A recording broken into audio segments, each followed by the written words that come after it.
as the communications intern, I was gonna just ask a few questions and just use it for like our social media because I think a lot of people would love to hear what you have to say, if that's okay with you. Please, fire away. I'm happy to help in any way I can. Oh, you're just so sweet. So kind of like what I was just talking about, how do you ensure the materials that you create are both effective and easy for teachers to implement in their classrooms?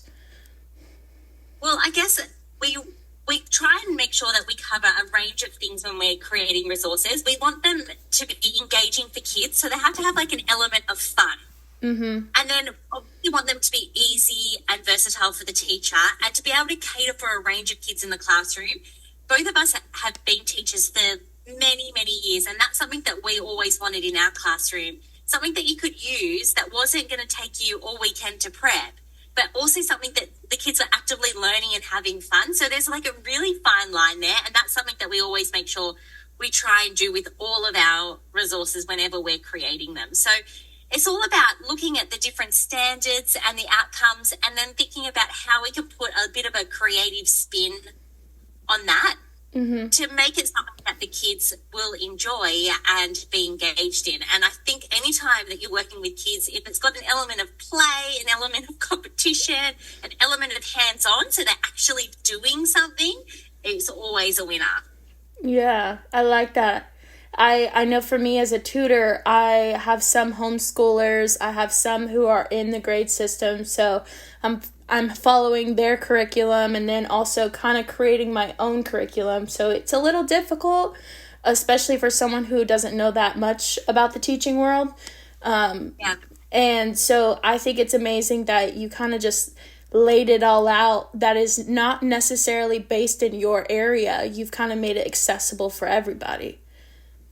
Yeah, it's so funny you say that. I was just having a coffee with a friend that I met through business, and she was asking about resources and how, like, we can use the same resources in Australia as you can in the US, and same with anywhere in the world. Our resources are really universal because the concepts are the same. Yeah. There's only a couple changes, and generally, like, between the US in Australia, it's just the spelling that's different, but the concepts that the kids need to learn, the things that kids have trouble with, is generally the same no matter where you are in the world, which is amazing. Yeah, it for sure is.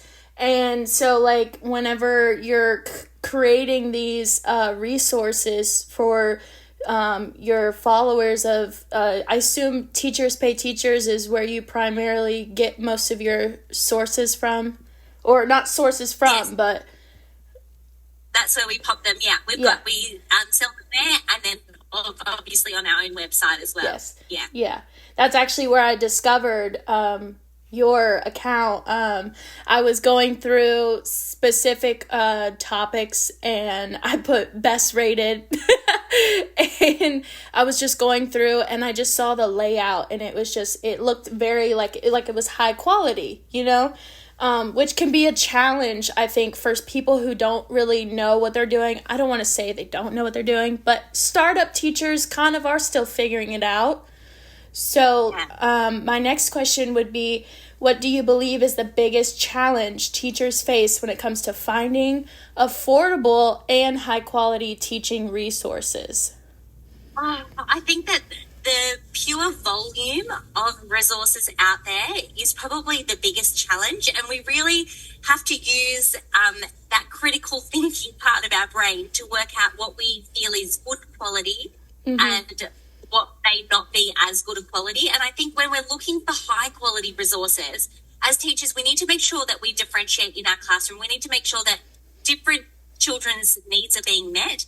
So the resources we buy need to be able to have or offer that element of differentiation. I feel like that's really, really, really important because that's a really hard thing for teachers to be able to do. So if you're putting your hard-earned money or even just time, which is a commodity as well, if you're putting that into searching for resources, you want to make sure that they are easily differentiated and you can use them, and also resources that are versatile that you can use over and over again. I think that is also really important because we can't just be out there spending money on one-off lessons because we're teaching, like, as a primary school teacher, you could be teaching 6 or 7 lessons a day. And sometimes within that, you've got different groups and they're all doing different activities. So that's also important. And also time that you're investing into what you do with these resources once you get them is also an important element to look at to get quality resources. So you don't want to, as I said, be spending all weekend on the lounge in front of your favourite TV show, cutting and laminating. I mean, I think teachers are time poor and those days are gone, and we're big on, we used to do a lot of activities like that, but now we're really moving to thinking, how can we work and like have one activity on one piece of paper that's like a mat that these students can use, that they really enjoy, that meet all of those elements that are differentiated. And it is definitely possible, which is why I think it's amazing that teachers can go out there and get resources like this these days. Back when I first started teaching, it was only stuff in textbooks. You didn't have the opportunity to be able to go and get resources from other teachers that they've created. So I think there's a few little layers of that you need to look at when you're trying to get quality resources online. And I think the challenge of going through the sheer amount is tricky. But once you find someone or a company that you're happy with, hopefully they'll have other things that you'll be able to use there as well. Yeah, you're so right. You answered my next question. I feel like that was a very long-winded. No. You actually answered my next question with that, balancing the demands of teaching and the effective resources. I definitely think, as me personally, as I'm going to just keep saying aspiring teacher because I'm not there yet.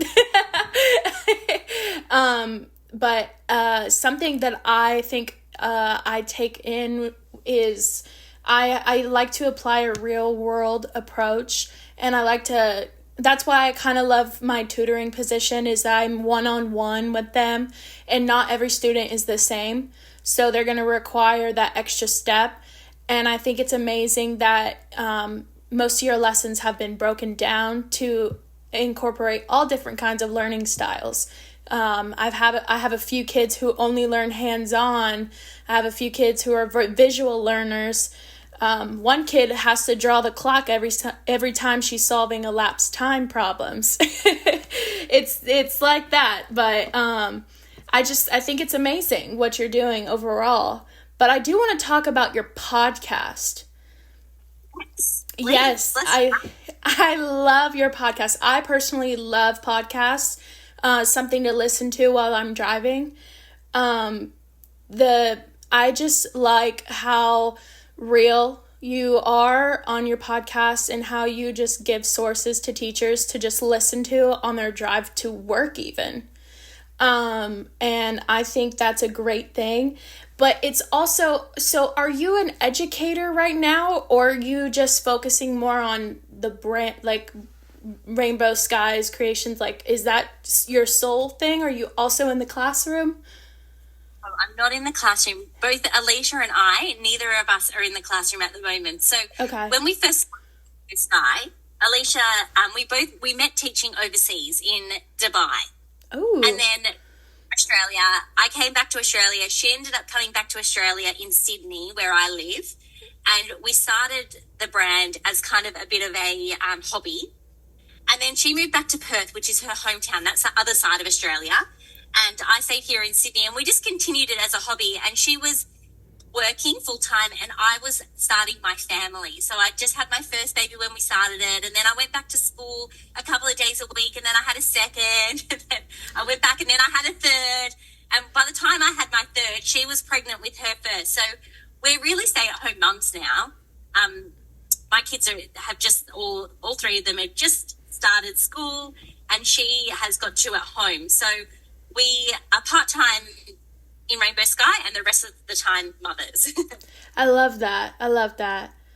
Yeah. But we say that we're never going to go back to the classroom. We would love to at one stage, but at the moment we're really loving our role, that we can be creative. We both love education. We love being able to create something that helps teachers and still be a part of it without, the daily grind of going into the classroom, because that can be tricky too.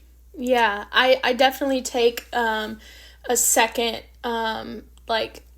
approach to some of my tutoring sessions by understanding what kind of what kind of kid because I think I've taken just a lot of childhood development classes. I was originally going to major in psychology. And so a lot of my tutoring sessions, I'm more focused on the kid themselves and what their needs are. And I think that a lot of teachers in my area especially don't really have good mentors or people to tell you like, hey, you should try this, hey, you should do this. So they kind of are starting to become looked at as not such of a great teacher, I guess you could say, because they're not actually taking the time and putting in the effort. And it's just the way you look at it. And it can be a little negative, but there's people like, you, for example, who actually really care and take the time and do the extra step. And that's why I personally look up to your brand, honestly. And I know I told myself I wouldn't sound too much like a fangirl, but I guess I'm just super excited and I just wanted But yes. So when I was in the classroom, so I taught in the classroom for 15 years. Oh. And I think I was a good teacher. I had great moments and I had some really bad moments too. And one of the things that I really reflect back on is that I was often really stressed, even as when I went into leadership, I got even more stressed. And the people that were affected the most were my students. And now I've got my own kids in school. I look at them and the one thing I don't want their teachers to be is stressed.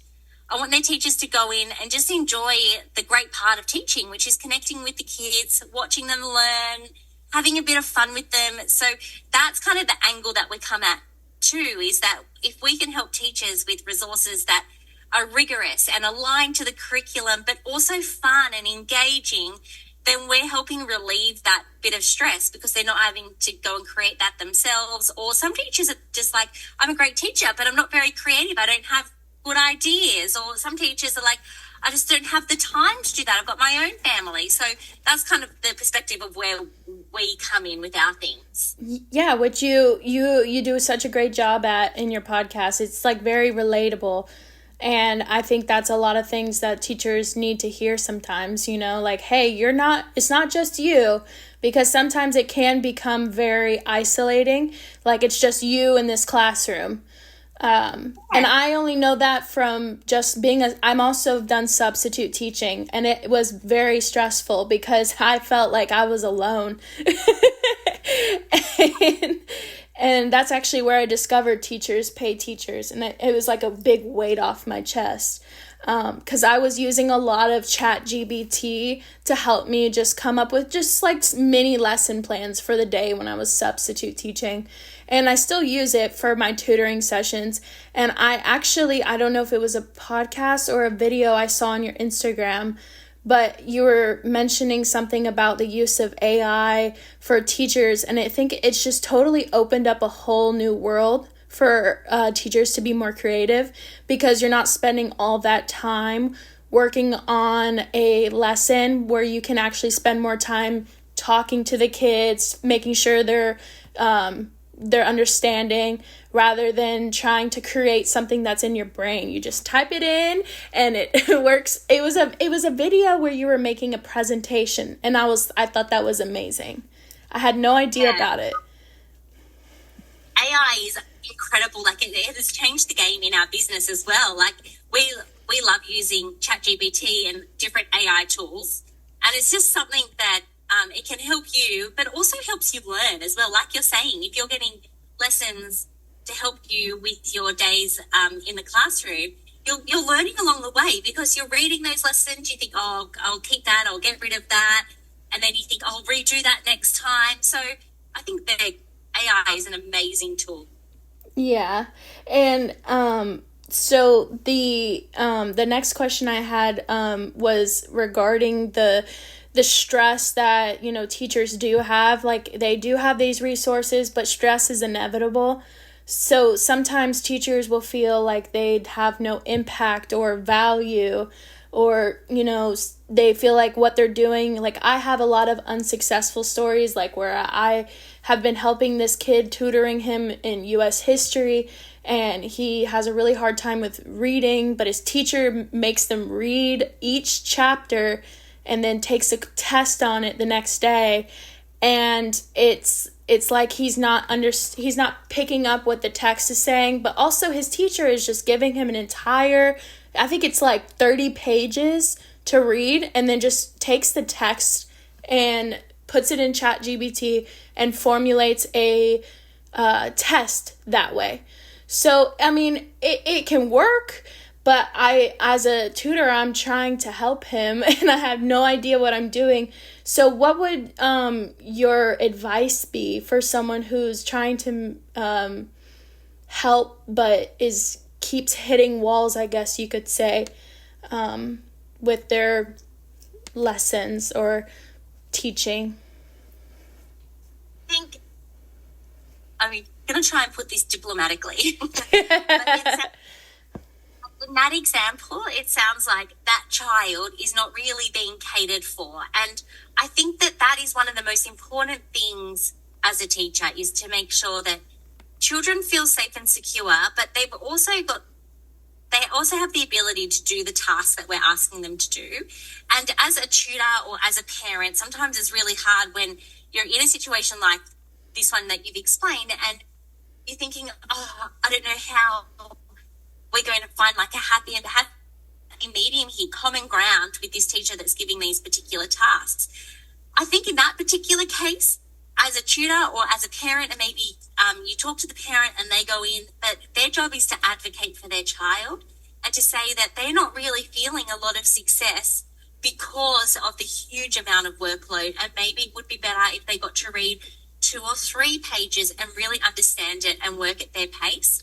And I think sometimes when it's brought to a teacher's attention with a solution, with a possible solution, it can be helpful. So I would say to them, could we do less? And maybe they're only answering 2 of the questions from the chapter, or perhaps the chapter's being read to the child. Maybe I always like to do with my own kids at home, especially when they're really tired of reading. I read a page, you read a page, or you just read a sentence and then I'll read the rest of the page, because it's that's really, really tricky, and they're still getting that one-on-one, having the book being read to them, they're still getting that learning, and then perhaps saying, look, I'm going to read this text with them. Would they just answer 2 questions instead of all of the questions on the test tomorrow? And just seeing if you can help the teacher adapt in order to meet the needs of that child. Because I think that once that child is able to answer those 2 questions or have help with the reading, then you'll see that their confidence grows and builds. And then they might have the ability to answer 3 questions as time goes on, and then maybe 4 questions as time goes on. So I think that that's really helpful. Or perhaps even not answer any of the questions, but they could write about their most favorite part of that particular section of the book. Just adapting that it's not too much work for the teacher, but it's also suitable for the child. Yeah, because at the end of the day, it's really what's best for them. I think that it's just something that has been on my mind, just because I actually had a tutoring session with him recently before this meeting, and it was very heartbreaking to hear that his tests have just been F's this whole time, and I had no idea. And I felt so bad because I felt like I wasn't doing the right thing. And I feel like a lot of teachers could feel the same way, like they have this pressure, or at least maybe it's just me, but I assume that it's a thing where teachers feel the pressure of having to make sure that the kid is reaching that goal at that certain age, and doing it the right way, I guess you could say, because there's these tests, the standardized tests that you're required to take. Like, for example, the US history test is this big test that the whole entire school is going to take, and it could be very stressful for a kid. And that's where I come in as a private tutor to help. So that's where all this pressure is put on me. And it's really, really difficult. But I suppose with learning, it's never linear. So you need to make it's all about small gains. And then over time, you see the progress. And I think sometimes that's really hard, especially when you're trying to explain it to a parent or for yourself, because you don't really see the progress happening. But over time, it will happen. It's not going to happen as much, though, if the child's got all of this pressure and trying to do these hard exams or tests and they're just getting an F. They're not seeing any progress either. Yeah. So what would your advice be? Because I assume that I'm not the only one who feels that like I am being unsuccessful. What would your advice be for someone who is feeling unsuccessful? Like as an educator, as a teacher? As a teacher, I think you've really got to celebrate those small wins. So every time you see something, if you've got a student that comes in and they've been having trouble with their 2 times tables, and then all of a sudden they can answer what 2 times 2 is, you celebrate that win because you helped them do it. Even sometimes it's not even about the knowledge base, especially if you're working with students that are having trouble. Sometimes it's about their attitude. If they don't really like school, and then all of a sudden they come in to you and they've got a smile on their face and they're happy to sit down and do some learning with you, that's a win. And we've got to remember those wins. And sometimes we say to our new teachers, write those things down. When something feels good or a child gets a concept and you get that aha moment, you're like, yes, write it down so that every time those hard things come along and you think, I'm not making a difference, I'm not making any progress, go back and read some of those things. I really like to keep cards and notes that parents write me or kids write me as well. I keep them in a little folder because they're always nice to go back and look at when you're having a hard day too. And just to remember that, a child might start somewhere and it takes time, but they will finish. Even if they're finishing with a growth mindset, you have done an amazing job. So I think teaching is very much about resilience. It's very much about consistency and showing up even when you're thinking, oh, nothing's working, and just celebrating those small wins, because the small wins add up to be really big wins in the end. Yeah, that's totally, it's not something that, you can do for yourself. So sometimes you can get, I guess you could say, engulfed in all of the stress and the fear of failure, and that you're letting down a whole classroom of kids, and that can eat at you. I know us as the Bee Foundation, we really like to, give an opportunity for teachers who are struggling to have that help. And I just, in multiple different ways, like, the big general knowledge test that you have to take, your professionals exam, just creating lessons plans can be difficult. So I think it's amazing that you have people out there that are willing to be like, hey, this is what's going on, word by word, like formatted perfectly. But my last question I had was, because we've been kind of just talking and you've been answering most of my questions, which is perfect. But my last question I have is just, what piece of advice would you give to someone who's trying to improve their work-life balance? As in, you being a home with your kids all the time, and then you've also got this job that you're working. How do you manage the two? Work-life balance is a funny thing because I think it can be really, really difficult. And I think sometimes work takes the spotlight and sometimes home takes the spotlight. And that's okay, as long as you're actively trying to help each facet of your life. So I think it's something that you actively need to be working on and find things that work for you. So for me, one thing that I like to do when I get up in the morning is I go for a walk, and my husband gives the kids breakfast. I go for a walk, I get a coffee, and I come back, and that's just a really great way to start the day. I've moved my body. Sometimes it's not for a long time, but I've got out in nature, I've moved my body, I've come home, and I've just done something for me. And for me, that small little thing can make a huge difference in your day. When I was teaching, I used to do the same thing. I'd get up and I'd go for a walk. I actually didn't have the coffee on my walk back then. I could wait till I got to school, but I went for a walk, and that was just a really great way to start the day. And then another thing that I always recommend teachers do for that work-life balance is sometimes it's really hard to finish work and go home.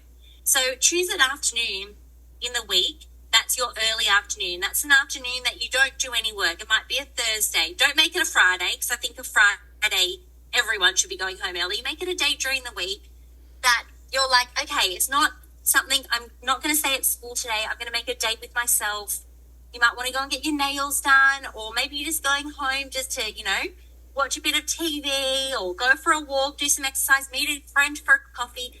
But putting little things into a routine is what's going to help you with that work-life balance, and then noticing when things sort of tip over one direction or tip over in the other, because they got to do that, and you've got to be flexible.